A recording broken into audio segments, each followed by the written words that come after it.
ನಮಸ್ಕಾರ, ನೀವು ನೋಡ್ತಾ ಇದ್ದೀರಾ ನ್ಯೂಸ್ ಫಸ್ಟ್ ಪ್ರಾಪರ್ಟಿ. ನಾನು ರಾಹುಲ್ ದಯಾನ್. ದುಬಾರಿ ಆಗ್ತಾ ಇರೋ ದುನಿಯಾದಲ್ಲಿ ಸರಿಯಾಗಿ ಮನೆ ಖರ್ಚುಗಳನ್ನು ನಿಭಾಯಿಸೋದ್ರಲ್ಲೇ ದುಡ್ಡು ಖಾಲಿ ಆಗುತ್ತೆ. ಅಂಥದ್ರಲ್ಲಿ ಮಿಡಲ್ ಕ್ಲಾಸ್ ಮಂದಿ ಮನೆ ಖರೀದಿ ಮಾಡಿ ವಾಸ ಮಾಡೋಕ್ಕೆ ಇನ್ನೂ ಸಾಧ್ಯನಾ ಅಂತ ನೀವು ಯೋಚನೆ ಮಾಡ್ತಾ ಇರಬಹುದು. ಆದರೆ ಈ ವಿಡಿಯೋದಲ್ಲಿ ನಿಮ್ಮ ಕನಸನ್ನು ನನಸು ಮಾಡಿಕೊಳ್ಳುವಂಥ ಒಂದು ಚಿಕ್ಕ ಭರವಸೆ ಅಂತೂ ಸಿಕ್ಕೇ ಸಿಗುತ್ತೆ. ಹೀಗಾಗಿ ಈ ವಿಡಿಯೋನ ಕೊನೆ ತನಕ ನೋಡಿ. ಈಗ ವಾಪಸ್ ನಮ್ಮ ಟಾಪಿಕ್ಗೆ ಬರೋ ಹಾಗಿದ್ರೆ, ಬೆಂಗಳೂರಿನಲ್ಲಿ ಮಧ್ಯಮ ವರ್ಗದವರು ಸ್ವಂತ ಸೂರು ಕೊಂಡ್ಕೊಳ್ಳೋದಕ್ಕೆ ಅಥವಾ ಕಟ್ಕೊಳ್ಳೋದಕ್ಕೆ ಸಾಧ್ಯನಾ? ಇನ್ನೂ ಆ ಕನಸು ಜೀವಂತವಾಗಿದೆಯಾ ಅಂದರೆ ಖಂಡಿತ ಹೌದು. ಬೆಂಗಳೂರಿನಲ್ಲಿ ಮಧ್ಯಮ ವರ್ಗದ ಕುಟುಂಬಗಳು ಇವತ್ತಿಗೂ ಸ್ವಂತ ಮನೆ ಖರೀದಿಸಲು ಸಾಧ್ಯವಿದೆ. ಆದರೆ ಕಂಡೀಷನ್ಸ್ ಅಪ್ಲೈ. ಏನು ಅಂತಂದರೆ, ಪ್ರಸ್ತುತ ಪರಿಸ್ಥಿತಿಯಲ್ಲಿ ಮನೆ ಖರೀದಿ ಮಾಡೋಕ್ಕೆ ಸ್ಥಳ, ವಿಸ್ತೀರ್ಣ ಮತ್ತು ಬಿಲ್ಡರ್ಗಳ ಆಯ್ಕೆಯಲ್ಲಿ ಸಾಕಷ್ಟು ರಾಜಿಯನ್ನು ಮಾಡಿಕೊಳ್ಬೇಕಾಗತ್ತೆ. ಇತ್ತೀಚಿನ ದಿನಗಳಲ್ಲಿ ವಸತಿ ಬೆಲೆಗಳಲ್ಲಿ 21% ಭಾರೀ ಏರಿಕೆಯಾಗಿದ್ದು, ನಗರದಾದ್ಯಂತ ಸರಾಸರಿ ಬೆಲೆ ಪ್ರತಿ ಚದರ ಅಡಿಗೆ 9,500 ರೂಪಾಯಿಂದ 12,000 ರೂಪಾಯಿ ಗಡಿ ದಾಟಿದೆ. ಇದು ಬೆಂಗಳೂರನ್ನು ಭಾರತದ 2ನೇ ಅತ್ಯಂತ ದುಬಾರಿ ರಿಯಲ್ ಎಸ್ಟೇಟ್ ಮಾರ್ಕೆಟ್ ಆಗಿ ಕನ್ವರ್ಟ್ ಮಾಡಿದೆ.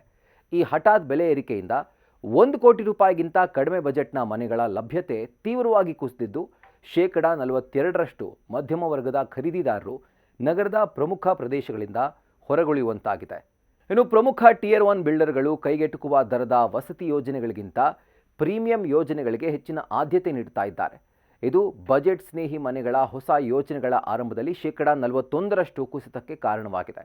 ಪ್ರಸ್ತುತ ಒಂದು ಸಾಧಾರಣ 2 BHK ಅಪಾರ್ಟ್ಮೆಂಟ್ ಬೆಲೆ 75 ಲಕ್ಷ ರೂಪಾಯಿಯಿಂದ 1.5 ಕೋಟಿ ರೂಪಾಯಿವರೆಗೂ ಇರೋದ್ರಿಂದ ಬಹುತೇಕ ಖರೀದಿದಾರರು ತಮ್ಮ ಮಾಸಿಕ ಆದಾಯದ 30% 50% 20 30 ವರ್ಷಗಳ ಗೃಹ ಸಾಲದ EMIಗೆ ಬಳಕೆ ಮಾಡಬೇಕಾಗಿದೆ.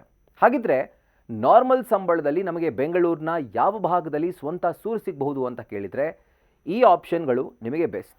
ಖರೀದಿದಾರರು ಪ್ರತಿ ಚದರ ಅಡಿಗೆ 10,800 ರೂಪಾಯಿಂದ 16,500 ರೂಪಾಯಿವರೆಗೆ ದರ ಇರುವಂಥ ವೈಟ್ಫೀಲ್ಡ್, ಇಂದಿರಾನಗರ ಮತ್ತು ಹೆಬ್ಬಾಳದಂತಹ ಪ್ರೀಮಿಯಂ IT ವಲಯಗಳಿಂದ ದೂರ ಸರಿಬೇಕಾಗುತ್ತೆ. ಬದಲಿಗೆ ಪ್ರತಿ ಚದರ ಅಡಿಗೆ 5,000 ರೂಪಾಯಿಂದ 7,000 ರೂಪಾಯಿಯಷ್ಟು ಕೈಗೆಟುಕುವ ದರವಿರುವಂಥ ಅಭಿವೃದ್ಧಿಯನ್ನು ಹೊಂದುತ್ತಾ ಇರುವಂಥ ಹೊರವಲಯದ ಪ್ರದೇಶಗಳತ್ತ ಗಮನ ಹರಿಸಬೇಕು. ಫಾರ್ ಎಕ್ಸಾಂಪಲ್, ಬೆಂಗಳೂರು ಉತ್ತರ ಭಾಗದ ಹೊರವಲಯದ ಶೆಟ್ಟಿಗೆರೆ, ದೇವನಹಳ್ಳಿ ಮತ್ತು ರಾಜಾನಕುಂಟೆಯಂಥ ಪ್ರದೇಶಗಳಲ್ಲಿ 2 BHK ಮನೆಗಳ ಆರಂಭಿಕ ಬೆಲೆ ಕೊಂಡುಕೊಳ್ಳೋದಕ್ಕೇ 55 ಲಕ್ಷ ರೂಪಾಯಿಂದ 80 ಲಕ್ಷ ರೂಪಾಯಿ ಆಸುಪಾಸಿನಲ್ಲಿದೆ. ಇನ್ನು ಪೂರ್ವ ಬೆಂಗಳೂರಿನ ಹೊಸಕೋಟೆ ಮತ್ತು KR ಪುರ ಹೊರವಲಯದ ಪ್ರದೇಶಗಳು 60 ಲಕ್ಷ ರೂಪಾಯಿಂದ 85 ಲಕ್ಷ ರೂಪಾಯಿವರೆಗೂ ಕೂಡ ನಿಮಗೆ ಆಯ್ಕೆಯನ್ನು ಕೊಡ್ತಾ ಇದೆ. ಇನ್ನು ದಕ್ಷಿಣ ಮತ್ತು ಪಶ್ಚಿಮ ವಲಯಗಳಾದಂಥ ಕೆಂಗೇರಿ, ಚಂದಾಪುರ ಮತ್ತು ತುಮಕೂರು ರಸ್ತೆಗಳು 50 ಲಕ್ಷ ರೂಪಾಯಿಂದ 75 ಲಕ್ಷ ರೂಪಾಯಿವರೆಗಿನ ಬಜೆಟ್ನಲ್ಲಿ ಮನೆಗಳನ್ನು ನೀಡ್ತಾ ಇವೆ. ಕೇವಲ ಹೊರವಲಯದ ಸ್ಥಳಗಳನ್ನು ಆಯ್ಕೆ ಮಾಡಿಕೊಳ್ಳೋದು ಮಾತ್ರ ಅಲ್ಲ, ಮುಂದೆ ಬರ್ತಾ ಇರುವಂಥ ಮೆಟ್ರೋ ಫೇಸ್ 2 ಆ್ಯಂಡ್ ಫೇಸ್ 3 ಇದರ ವಿಸ್ತರಣಾ ಮಾರ್ಗಗಳ ವ್ಯಾಪ್ತಿಗೆ ಬರುವಂಥ ಪ್ರದೇಶಗಳನ್ನು ಗುರಿಯಾಗಿಸಿಕೊಂಡು ಖರೀದಿದಾರರು ತಮ್ಮ ಕೊಳ್ಳುವ ಸಾಮರ್ಥ್ಯವನ್ನು ಹೆಚ್ಚು ಮಾಡಿಕೊಳ್ಬಹುದು. ಈ ವಲಯಗಳಲ್ಲಿ ಮೊದಲೇ ಹೂಡಿಕೆ ಮಾಡೋದ್ರಿಂದ ಕಡಿಮೆ ದರದಲ್ಲಿ ಆಸ್ತಿ ಸಿಗೋದಲ್ಲದೆ ಭವಿಷ್ಯದಲ್ಲಿ ಉತ್ತಮ ಆಸ್ತಿ ಮೌಲ್ಯವೃದ್ಧಿ ಅಂದರೆ ಅಪ್ರಿಸಿಯೇಷನ್ ಮತ್ತು ಸುಲಭ ಸಂಚಾರ ಸೌಕರ್ಯದ ಖಾತ್ರಿ ಅಂತೂ ದೊರೆಯುತ್ತೆ.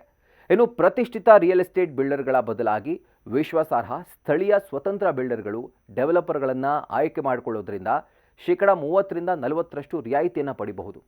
ಇದು ಖರೀದಿಯನ್ನು 80 ಲಕ್ಷದ ಬಜೆಟ್ ಒಳಗೆ ಮುಗಿಸೋಕೆ ಸಹಾಯ ಮಾಡುತ್ತೆ. ಸೊ ಕೇವಲ ಹೊಸ ಮನೆಯನ್ನು ಖರೀದಿ ಮಾಡೋ ಆಲೋಚನೆಯ ಜೊತೆಗೆ ಈ ರೀತಿಯಾದಂಥ ಉಳಿತಾಯದ ಮಾರ್ಗವನ್ನು ಅನುಸರಿಸಿದಂಥ ಸಂದರ್ಭದಲ್ಲಿ ನಮ್ಮ ಬೆಂಗಳೂರಿನಲ್ಲಿ ಮಧ್ಯಮ ವರ್ಗ ಕೂಡ ಸ್ವಂತ ಮನೆಯ ಕನಸನ್ನು, ಅದು ಕೂಡ ಸುಸಜ್ಜಿತ ಮನೆಯ ಆಸೆಯನ್ನು ನನಸು ಮಾಡಿಕೊಳ್ಬಹುದು. ಇದೇ ಥರದ ಮತ್ತಷ್ಟು ಇಂಟ್ರೆಸ್ಟಿಂಗ್ ಕಾಂಟೆಂಟ್ಗಳಿಗಾಗಿ ನ್ಯೂಸ್ ಫಸ್ಟ್ ಪ್ರಾಪರ್ಟಿನ ಸಬ್ಸ್ಕ್ರೈಬ್ ಮಾಡಿ, ಬೆಲ್ ಐಕಾನ್ ಕ್ಲಿಕ್ ಮಾಡೋದನ್ನು ಮರಿಬೇಡಿ. ಕ್ಷಣ ಕ್ಷಣದ ಮಾಹಿತಿಗಾಗಿ ನೋಡ್ತಾ ಇರಿ ನ್ಯೂಸ್ ಫಸ್ಟ್, ನಿರ್ಭೀತಿಯಿಂದ ನಿಮ್ಮ ಪರವಾಗಿ.